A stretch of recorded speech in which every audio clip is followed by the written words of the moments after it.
ഇന്ന് ഒക്ടോബർ 2. ഇന്നത്തേന് ഞാനിവിടെ US വന്നിട്ട് 3 വർഷവും 8 മാസവും പൂർത്തിയായി. ഞാനിങ്ങനെ വീട്ടിൽ നിന്ന് ഓഫീസിലോട്ട് ഡ്രൈവ് ചെയ്ത് വരുന്ന വഴിക്ക് ഇങ്ങനെ ആലോചിക്കുമായിരുന്നു എത്ര പെട്ടെന്ന് ആ സമയം പോയെന്ന്. ഇന്നലെ ഇവിടെ വന്ന പോലുണ്ട് എനിക്ക്. അപ്പോൾ ഇവിടെ വന്നിട്ടുള്ള ആദ്യത്തെ ഒരു മാസം എന്ന് പറയുമ്പം എനിക്ക് ഭയങ്കര എന്താ പറയുന്ന വേറൊരു എക്സ്പീരിയൻസ് തന്നെയായിരുന്നു കേട്ടോ. അപ്പോൾ അത് ഓർക്കുമ്പോൾ ഇപ്പോഴും നല്ല ഭയങ്കര ഫ്രഷ് മെമ്മറി ആയിട്ട് തന്നെ എൻ്റെ മനസ്സിലുണ്ട്. അപ്പോൾ ഞാൻ ഓർത്തു ആ ഫ്രഷ് മെമ്മറി ഇവിടെ വെറുതെ അങ്ങ് ഡോക്യുമെൻ്റ് ചെയ്ത് വെച്ചേക്കാം. കുറേ വർഷങ്ങൾക്ക് ശേഷം ഞാനിവിടെ ഉണ്ടാവുമോ, തിരിച്ച് നാട്ടിൽ പോവോ, എന്ത് വേണേൽ സംഭവിക്കാം, എനിക്കറിയത്തില്ല.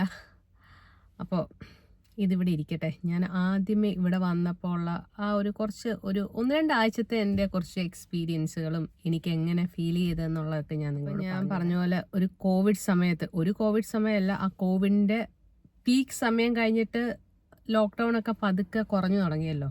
2021 ഫെബ്രുവരി 2-ാം തീയതിയാണ് ഞങ്ങളിവിടെ വന്നത്. അപ്പോൾ ട്രാവൽ ബാനൊക്കെ ഏകദേശം അവസാനിച്ചു.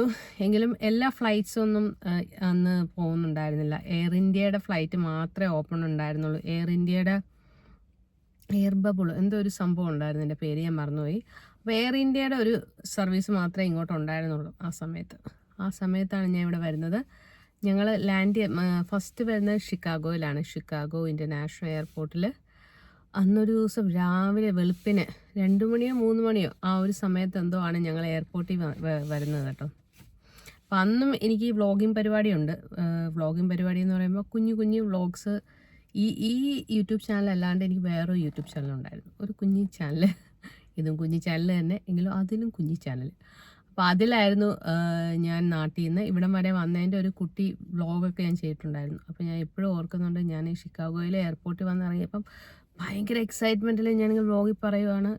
ലൈക്ക് ഞങ്ങൾ ഇവിടെ ഇറങ്ങിയെന്ന് പറയാനായിട്ട് ഇങ്ങനെ ഫോൺ എടുത്തതും അവിടുത്തെ ഒരു സെക്യൂരിറ്റി ഓഫീസർ എന്നോട് വന്നിട്ട് പറഞ്ഞു, camera is not allowed here എന്ന്. അതാണ് കേട്ടോ എനിക്ക് ഫസ്റ്റ് ഒരു അമേരിക്ക വന്നിട്ട് വേറൊരു ഫോറിനറുമായിട്ടുള്ള എൻ്റെ ഫസ്റ്റ് എൻകൗണ്ടർ അതാണ്. ഞാൻ പെട്ടെന്ന് പേടിച്ചു പോയി. അപ്പോൾ ഞാൻ എൻ്റെ ഫോണൊക്കെ എടുത്ത് ബാഗ് വെച്ചു. പിന്നെ മൊത്തം ഞാൻ ഇച്ചിരി പേടിച്ചു പറിച്ചാണ് ഞങ്ങൾ ഫസ്റ്റ് വരുമല്ലേ, ഇമിഗ്രേഷൻ ക്ലിയറൻസ് ഒക്കെ ക്ലിയർ ചെയ്തു ഞങ്ങൾ പുറത്തിറങ്ങി. അന്ന് ഞങ്ങളെ എയർപോർട്ടിൽ റിസീവ് ചെയ്യാനായിട്ട് ഞാനിവിടെ പോസ്റ്റ് ഡോക്ക് ആയിട്ടാണ് വന്നത്. അപ്പോൾ എൻ്റെ PI സാർ അവിടെ ഉണ്ടായിരുന്നു.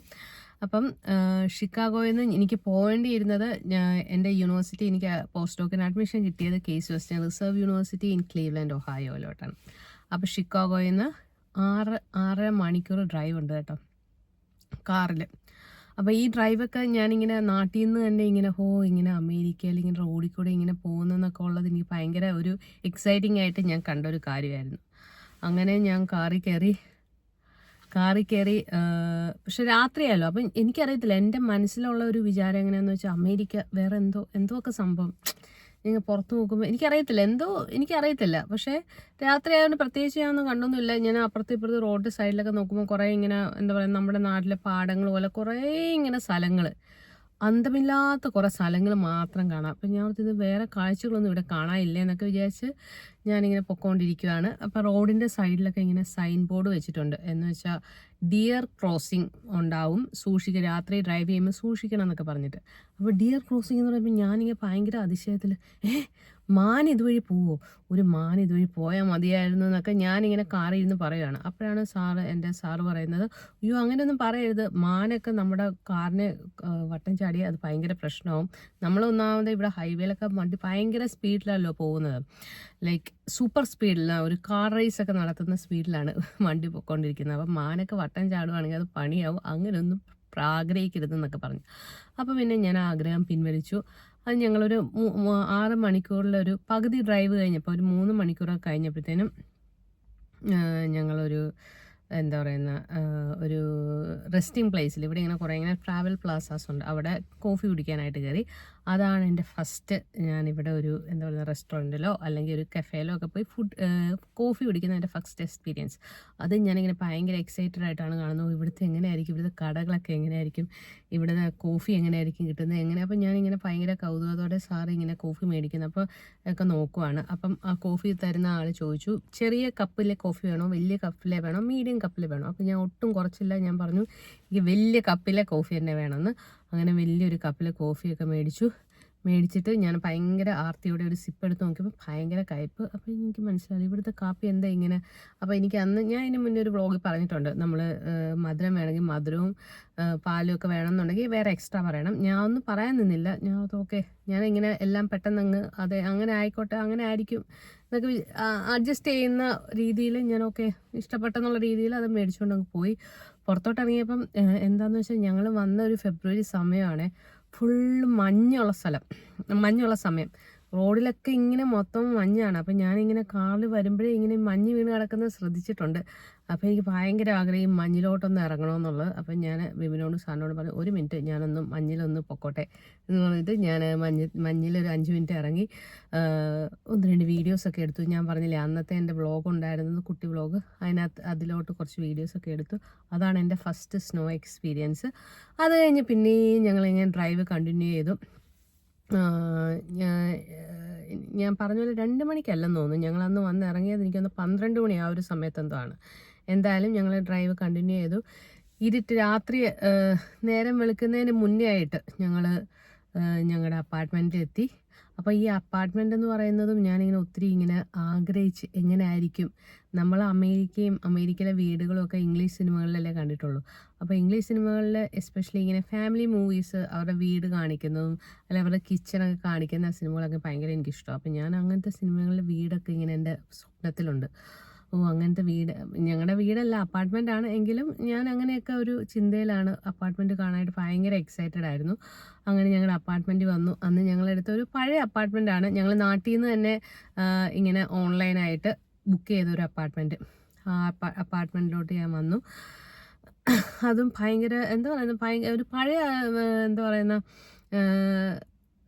ഭയങ്കര ഒരു ഓർക്കുമ്പോൾ, ഇപ്പോൾ അതൊക്കെ ഓർക്കുമ്പോൾ ഭയങ്കര ഒരു മെമ്മറിയാണ് കേട്ടോ. ഒരു ഭയങ്കര നൊസ്റ്റാൾജിയൊക്കെ പോലെ തോന്നുന്നു ആദ്യമായിട്ട് ആ അപ്പാർട്ട്മെൻറ്റിലോട്ട് വന്നതും. ഫർണിച്ചറൊന്നുമില്ല, ഹീറ്ററുണ്ട്. നല്ല ഞാൻ പറഞ്ഞ മഞ്ഞും തണുപ്പൊക്കെ ഉള്ള സമയമാണ്. അപ്പം ക്ലീവ്ലൻഡും ഒക്കെ ഭയങ്കര തണുപ്പുള്ള സമയമാണ്. അപ്പം പിന്നെ ഫർണിച്ചർ ഇല്ലെങ്കിലും ഫുൾ കാർപ്പറ്റ് ഉള്ള കാരണം നമ്മൾ അന്ന് നല്ല ടയർഡാണ്. ഒറ്റയടിക്ക് ഡൽഹിന്ന് ഷിക്കാഗോ വരെയുള്ള ഫ്ലൈറ്റായിരുന്നു. അപ്പം പിന്നെ ഷിക്കാഗോയിൽ നിന്ന് പിന്നെ 6 hours കണ്ടിന്യൂസ് ഡ്രൈവ് ചെയ്ത് ഇവിടെ ക്ലീവ്ലൻഡിൽ എത്തിയേക്കുന്നത്. അപ്പം നല്ല ടയർഡാണ്. വേറെ ഒന്നും നോക്കിയില്ല. ബാഗൊക്കെ ഒരു സൈഡിൽ വെച്ചിട്ട് നമ്മൾ പതുക്കെ കാർപ്പറ്റിലൊക്കെ കയ്യിലുണ്ടായിരുന്ന 1-2 ബെഡ്ഷീറ്റ് എന്തോ വിരിച്ചെന്ന് തോന്നുന്നു, ബെഡ്ഷീറ്റും ഒക്കെ വിരിച്ച് കിടന്നെങ്കിലും എനിക്ക് ഉറക്കം വന്നൊന്നുമില്ല. എനിക്ക് എങ്ങനെയെങ്കിലും നേരം വെളുത്തിട്ട് ഇവിടെ ചുറ്റിനും സൺലൈറ്റിൽ ഇവിടെയൊക്കെ എങ്ങനെയാണ് കാണുന്നത്, നേരം വെളുത്ത് കഴിയുമ്പോൾ മഞ്ഞൊക്കെ എങ്ങനെയായിരിക്കും എന്ന് അറിയാനായിട്ട് ഭയങ്കര നമുക്ക് ഒത്തിരി എക്സൈറ്റ്മെൻ്റ് ആയാലും നമുക്ക് ഉറങ്ങാൻ പറ്റത്തില്ലല്ലോ. അങ്ങനെ ഞാൻ ഉറങ്ങിയില്ല. അങ്ങനെ ഞാൻ നേരം വെളുപ്പിച്ചു ഒരു വിധത്തിൽ. നേരം വെളുപ്പിച്ച് കഴിഞ്ഞപ്പോൾ ഞാൻ രാവിലെ എഴുന്നേറ്റ്, അന്ന് ഞാൻ എപ്പോഴും ഓർക്കുന്ന എൻ്റെ അന്നത്തെ അപ്പാർട്ട്മെൻറ്റിൻ്റെ വിൻഡോയിൽ നിന്ന് പുറത്തോട്ട് നോക്കിയപ്പം ഒരു മരം ഇലകളൊന്നുമില്ല, മൊത്തം ഇങ്ങനെ മഞ്ഞ് വീണ് കിടക്കുവാണ് മരത്തിൽ എന്നിട്ട് നിറച്ച് കുഞ്ഞു കിളികൾ ഇങ്ങനെ കരഞ്ഞുകൊണ്ടിരിക്കുന്നു. എനിക്ക് ഏതോ ഒരു ആലീസ് ഇൻ വണ്ടർലാൻഡിലൊക്കെ ഉള്ള പോലെ ഒരു പ്രതീതിയായിരുന്നു. ചുറ്റിനും മഞ്ഞ്. ഒന്ന് ആലോചിച്ച് നോക്കും, ഭയങ്കര ഒരു എൻ്റെ മനസ്സിൽ ഇപ്പോഴും ഒരു ഇങ്ങനെ സ്റ്റക്കായിട്ടിരിക്കുന്ന ഒരു ബ്യൂട്ടിഫുൾ ആയിട്ടുള്ള ഒരു സീനറി ആയിരുന്നു കേട്ടോ. അത് നമ്മൾ പണ്ടത്തെ വീഡിയോസിലോ അല്ല ഫോട്ടോയിലൊക്കെ കാണുന്ന പോലത്തെ ഒരു ഭയങ്കര അടിപൊളി ഒരു കാഴ്ച. ഞാൻ കുറേ നേരം അത് തന്നെ നോക്കി ഇങ്ങനെ ഇരുന്നു. പിന്നെ നമ്മൾ പതുക്കെ റിയാലിറ്റിയിലോട്ട് വന്നു. അതിൻ്റെ ഇടയ്ക്ക് നമ്മൾ നാട്ടിലോട്ടൊക്കെ വീട്ടിലോട്ട് വിളിച്ചപ്പോഴാണ് എനിക്ക് ചങ്കിക്കൊള്ളുന്ന ഒരു വേദന വന്നു. ഞാനിങ്ങനെ ആലോചിച്ചു, ഈശ്വരാ, വീട്ടിൽ നിന്നൊക്കെ എത്രയോ ദൂരമാണ് ഞാനുള്ളതെന്ന് ആലോചിച്ചപ്പോൾ എനിക്ക് പെട്ടെന്ന് ഭയങ്കര ഒരു വിഷമമൊക്കെ വന്നു. പിന്നെ നമ്മൾ ആദ്യമേ വന്ന ഒരു എക്സൈറ്റ്മെൻറ്റ് ഉണ്ടല്ലോ, ഇനി ഇവിടെ സ്ഥലം കാണാനുണ്ട്, എങ്ങനെയാണ് ഇവിടെ എൻ്റെ യൂണിവേഴ്സിറ്റി എങ്ങനെയാണ്, ലാബ് എങ്ങനെയാണ്, പുതിയ കാര്യങ്ങളാണല്ലോ എല്ലാം. അപ്പോൾ ആ ഒരു എക്സൈറ്റ്മെൻറ്റിൽ അങ്ങ് ജീവിച്ച് മുന്നോട്ട് പോയി. അപ്പം ഞങ്ങൾ വന്നത് കൊറോണ സമയത്താണ്. കൊറോണ സമയത്ത് നമ്മൾ ക്വാറൻറ്റൈനിലാണ്. മിനിമം അന്ന് എൻ്റെ യൂണിവേഴ്സിറ്റിയിൽ നിന്നുള്ള ഇതനുസരിച്ച് മിനിമം ഞാൻ 10 ദിവസമെങ്കിലും ക്വാറൻറ്റൈൻ ഇരിക്കണം. അപ്പോൾ പുറത്തൊന്നും ഇറങ്ങാൻ പറ്റത്തില്ല. അപ്പം ഞങ്ങൾക്ക് അത്യാവശ്യം ഫുഡ് ഉണ്ടാക്കാനുള്ള സാധനങ്ങളും കാര്യങ്ങളും എല്ലാം എൻ്റെ ഈ പറഞ്ഞ സാറ് കൊണ്ടുവന്ന് തന്നിട്ടുണ്ടായിരുന്നു. എന്നിട്ട് പിന്നെ ഞങ്ങൾ അടുത്ത ദിവസം പിന്നെ പതുക്കെ ഓരോരോ റിയാലിറ്റിയിലോട്ട് പിന്നെ അടുത്ത ദിവസം തന്നെ സാറും വിപിനും കൂടെ പോയിട്ട് നമ്മൾ ആദ്യമേ ചെയ്തത് എന്താണെന്ന് വെച്ചാൽ ഒരു മൈക്രോവേവ് മേടിച്ചു. മൈക്രോവേവ് എങ്കിലും മേടിക്കാമെന്ന് പറഞ്ഞു. കാരണം ഗ്യാസ് കണക്ഷൻ നമ്മൾ എടുക്കാനായിട്ട് ഇനിയും വന്ന് അപ്പാർട്ട്മെൻറ്റ് സ്റ്റാർട്ട് ചെയ്തല്ലേ ഉള്ളൂ. അപ്പോൾ ഇനി നമ്മൾ വിളിച്ച് അപ്പോയിൻമെൻ്റ് എടുത്ത് ആൾക്കാർ വന്നിട്ട് ഗ്യാസ് കണക്ഷൻ ചെയ്യാൻ പറ്റത്തുള്ളൂ. അതിന് മുന്നേ ഒരു മൈക്രോവേവ് ഓവൻ നമ്മൾ അത്യാവശ്യമായിട്ട് മേടിച്ചു. അതുകൊണ്ടെന്നുണ്ടെങ്കിൽ നമുക്ക് എന്തെങ്കിലും സാധനങ്ങൾ ചൂടാക്കാനൊക്കെ പറ്റുമല്ലോ. പിന്നെ ഈ മൈക്രോവേവ് ഓവനും എങ്ങനെയൊക്കെ പിന്നെ എൻ്റെ ലാബിൽ നിന്നുള്ളവർ അന്നത്തെ എൻ്റെ ലാബിൽ എൻ്റെ കൊളീഗ്സ് എന്തോ എനിക്ക് ഓർമ്മയില്ല ഫുഡൊക്കെ തന്നെന്ന് തോന്നുന്നു. എങ്ങനെയൊക്കെ നമ്മൾ അഡ്ജസ്റ്റ് ചെയ്ത് അങ്ങോട്ട് അങ്ങനെ പൊക്കോണ്ടിരുന്നു. പക്ഷേ എനിക്ക് അന്നപ്പം എൻ്റെ ഏറ്റവും വലിയ പ്രശ്നം എന്താണെന്ന് വെച്ചാൽ എനിക്കൊരു സ്വഭാവമുണ്ട്. ഒരു കാര്യം വിചാരിച്ചാൽ അത് നടത്തിയെടുക്കണം എന്നുള്ള സ്വഭാവം. അതെനിക്ക് പലതവണ ബെനിഫിറ്റായിട്ടും വരാറുണ്ട്, എനിക്ക് പാരയായിട്ടും എനിക്ക് പ്രശ്നമായിട്ടും വരാറുണ്ട്. അപ്പോൾ എൻ്റെ പ്രശ്നം എങ്ങനെയാണെന്ന് വെച്ചാൽ എനിക്ക് എങ്ങനെയെങ്കിലും ഇവിടെ പുറത്തിറങ്ങി ഇവിടെയൊക്കെ എങ്ങനെയാണെന്നൊക്കെ കാണണം. അപ്പം ഞാൻ പതുക്കെ ഗൂഗിളിലൊക്കെ ഇങ്ങനെ സെർച്ച് ചെയ്യാൻ തുടങ്ങി. എങ്ങനെയാണ് ഇവിടെ അടുത്ത് എന്താ സ്ഥലം കാണാനുള്ളത്, എന്തൊക്കെയാണ് ഉള്ളത് എന്നൊക്കെ ഉള്ള പതുക്കെ ഓരോ സെർച്ചിങ്ങൊക്കെ തുടങ്ങി. അപ്പോൾ എങ്ങനെയെങ്കിലും ക്വാറൻറ്റൈൻ കഴിയുമ്പോൾ പുറത്ത് ചാടുക, ഇവിടെ ചുറ്റിനൊന്ന് കാണുക, അതാണ് എൻ്റെ ഏറ്റവും വലിയ ആഗ്രഹം. അപ്പം ഞാനങ്ങനെ അപ്പം ഞാൻ ഒരു സ്ഥലം കണ്ടുപിടിച്ചു. ഞങ്ങൾ താമസിക്കുന്ന സ്ഥലത്തു നിന്ന് ഒരു 2-3 മൈൽ എന്ന് വെച്ചാൽ 2-3 കിലോമീറ്റർ നടന്ന ലേക്ക് വ്യൂ സിമിട്രി എന്ന് പറഞ്ഞിട്ട് ഒരു സിമിട്രി. ഇത് ഭയങ്കര ഫേമസ് ആയിട്ടുള്ള സിമിട്രിയാണ്. ഏതോ ഭയങ്കര വലിയ എന്താ പറയുന്നത്, പുള്ളിയുടെ പേര് ഞാൻ മറന്നുപോയി. ഓക്കെ, ഭയങ്കര വേൾഡ് ഫേമസ് ആയിട്ടുള്ള ഒരാളെയൊക്കെ അവിടെ അടക്കിയിട്ടുണ്ട്. പിന്നെ ലേക്ക് വ്യൂ സിമിട്രിയുടെ അകത്ത് തന്നെ ഒരു ഡാമുണ്ട്. പിന്നെ ഇവിടുത്തെ സിമിട്രി എന്ന് പറയുമ്പോൾ നമ്മുടെ നാട്ടിലെ സെമിത്തേരി എന്നൊക്കെ പറയുമ്പോൾ നമുക്കൊരു ചെറിയൊരു എന്താ പറയുന്നത്, ഒരു ഭീകരതയാക്കിയല്ലോ വെച്ചേക്കുന്നത്. പക്ഷേ ഇവിടുത്തെ സിമിട്രി എനിക്ക് ഒരിക്കലും അങ്ങനെ തോന്നിയിട്ടില്ല കേട്ടോ. അവർ ഭയങ്കര ബ്യൂട്ടിഫുൾ ആക്കിയാണ് വെച്ചിരിക്കുന്നത്. അപ്പോൾ ഒരു സിമിട്രി പോയാൽ നമുക്ക് സിമിട്രി പോയ ഫീലൊന്നും കിട്ടത്തില്ല, ഒരു പാർക്കിൽ പോയാൽ അങ്ങനെ ഒരു ഫീലൊക്കെ കിട്ടത്തുള്ളൂ. അപ്പോൾ അത് കാരണം ഈ ലേക്ക് വ്യൂ സിമിട്രിയാണ് ഏറ്റവും അടുത്തുള്ളതെന്ന് എനിക്ക് ഗൂഗിളിൽ നിന്ന് മനസ്സിലായി. അപ്പോൾ ക്വാറൻറ്റൈൻ കഴിഞ്ഞതിൻ്റെ അന്ന് ഒരു ഉച്ച കഴിഞ്ഞപ്പോൾ ഒരു 2-2:30 ആയപ്പോഴത്തേനും ഞാൻ ബിബിനോട് പറഞ്ഞു നമുക്ക് വെറുതെ അങ്ങോട്ടൊന്ന് പോവാം. അപ്പം ബിബിൻ പറഞ്ഞു വേണോ, കുറച്ച് നമുക്ക് മഞ്ഞ് റോഡിലൊക്കെ മഞ്ഞ് വീണ് കിടക്കുന്നുണ്ട്, നടക്കാനൊക്കെ പാടായിരിക്കും, വെറുതെ പണി മേടിക്കണ്ട എന്നൊക്കെ പറഞ്ഞു. പക്ഷേ ഞാൻ പറഞ്ഞു എൻ്റെ നേരത്തെ ആ സ്വഭാവം, ഒരു കാര്യം വിചാരിച്ചാൽ അത് നടത്തണം എന്നുള്ള ഒരു പിടിവാശി, ആ പിടിവാശിയുടെ പുറത്ത് ഓക്കെ എങ്കിൽ പിന്നെ പോകാമെന്ന് പറഞ്ഞ് ഞങ്ങൾ നടന്നു. ഞാനും ബിബിനും കുച്ചും കൂടെ നടക്കാൻ തുടങ്ങി. നടന്ന് പുറത്തിറങ്ങിയപ്പോൾ തന്നെ കുച്ചുവിൻ്റെ വിധം പതുക്കെ ഒന്ന് മാറി തുടങ്ങി. കാരണം അവൻ ഇത്രയും നാളും നാട്ടിലല്ലേ നിന്നത്. അവൻ ഇവിടെ നോക്കുമ്പോൾ ഒരു പുതിയൊരു സ്ഥലം മുഴുവൻ ഇങ്ങനെ റോഡിലും സ്ഥലങ്ങളിലും ഒക്കെ ഇങ്ങനെ മഞ്ഞ് വീണ് കിടക്കുന്നു. മൊത്തത്തിൽ ഒരു പുതിയ രസം തന്നെ എടുക്കണം എന്നുള്ള, കുറച്ചുകൂടെ അങ്ങ് ഫ്രണ്ടിലോട്ട് പോയപ്പം ഞാൻ തന്നെ എടുക്കണം എന്നുള്ള ഒരു വാശിയൊക്കെ കാണിക്കാൻ തുടങ്ങി. ഓക്കെ, പക്ഷേ എനിക്ക് ആ ലേക്ക് വ്യൂ സിമിട്രി പോയി കാണണം എന്നുള്ളതാണ് എൻ്റെ ഏറ്റവും വലിയ ആഗ്രഹം. പക്ഷേ ആദ്യത്തെ ഒരു അരമണിക്കൂറൊക്കെ ഞാനൊരു ആവേശത്തിൽ അങ്ങ് നടന്നു. പിന്നെ കുറച്ച് കഴിഞ്ഞപ്പം ഇവൻ നടക്കുന്നേ ഇല്ല, ഇവനെ ഞാൻ തന്നെ എടുക്കണം എന്നുള്ള ഭയങ്കര വാശിയായി. അപ്പോൾ എൻ്റെ ആദ്യത്തെ ആവേശമൊക്കെ പതുക്കെ ഒന്ന്, ഈ മഞ്ഞിക്കൂടെ ഇങ്ങനെ നടന്നിട്ടുള്ള ശീലമൊന്നും നമുക്കില്ലല്ലോ. കുറച്ച് കഴിഞ്ഞപ്പം ഞാനങ്ങ് ടയർഡായി തുടങ്ങി. അത് മാത്രമല്ല, ലേക്ക് വ്യൂ സിമിട്രി എത്തുന്നതിനൊരു 10 മിനിറ്റ് മുന്നേ ആയിട്ട് നമ്മൾ വീട്ടിൽ നിന്ന് ഇറങ്ങിയപ്പം നല്ല സൺലൈറ്റും കാര്യങ്ങളൊക്കെ ആയിരുന്നു. ലേക്ക് വ്യൂ സിമിട്രി എത്തുന്നതിന് 10 മിനിറ്റ് മുന്നേ ആയിട്ട് മൊത്തം അങ്ങ് ഇരുണ്ട്. സൺലൈറ്റ് എന്ന് പറഞ്ഞ സാധനമില്ലേ, എവിടെ പോയി സൺലൈറ്റ്, നമ്മളങ്ങ് അതിശയിച്ചു പോകും. അപ്പോൾ ഞാനങ്ങ് ഈശ്വര, നമുക്ക് പിന്നെ എങ്ങനെയാണെന്ന് വെച്ചാൽ നമുക്ക് നാട്ടിൽ ഇങ്ങനെ നിൽക്കുന്ന നിപ്പിൽ കാലാവസ്ഥ മാറുന്ന ഒരു അവസ്ഥയൊന്നും നമുക്കുണ്ടായിട്ടില്ല. അല്ലെങ്കിൽ നമ്മൾ പുറത്തിറങ്ങുമ്പോൾ ഇന്നത്തെ ദിവസം ഇന്നത്തെ ക്ലൈമറ്റ് എങ്ങനെയാണ് അങ്ങനെയൊന്നും നമ്മൾ നോക്കേണ്ട ആവശ്യം ഉണ്ടായിട്ടില്ല. പക്ഷേ ഇപ്പം ഞാൻ ഇവിടെ എങ്ങനെയാണെന്ന് വെച്ചാൽ, ഇവിടെ ഞാനെന്നല്ല എല്ലാവരും അടുത്ത ആഴ്ച എങ്ങനെയാണ് ക്ലൈമറ്റ്, അടുത്ത ആഴ്ചത്തെ വെതർ എങ്ങനെയാണ്, നമ്മളെപ്പോഴും അപ്ഡേറ്റഡ് ആയിരിക്കും. നമ്മൾ ഓരോ ആഴ്ചത്തെ വെതർ എങ്ങനെയാണ്, ഓരോ ദിവസത്തെ എങ്ങനെയാണെന്നൊക്കെ നമുക്ക് അറിയാമായിരിക്കും. അന്ന് നമുക്ക് അതൊന്നും അറിയത്തില്ലല്ലോ. ഇത്ര പെട്ടെന്ന് ഇങ്ങനെ സൺലൈറ്റ് പോവും എനിക്കറിയാം. അന്നൊരു വിൻ്റർ സമയമാകുമ്പം സത്യം പറഞ്ഞാൽ ഒരു 3 മണി 3:30 ആകുമ്പോഴത്തേനും എല്ലാം സണ്ണിൻ്റെ പരിപാടി നിർത്തി സണ്ണ് ടാറ്റ ബൈ ബൈ പറഞ്ഞ് പോവും, നമുക്കറിയത്തില്ല. അപ്പോൾ സൺലൈറ്റ് പെട്ടെന്ന് അങ്ങ് പോയി.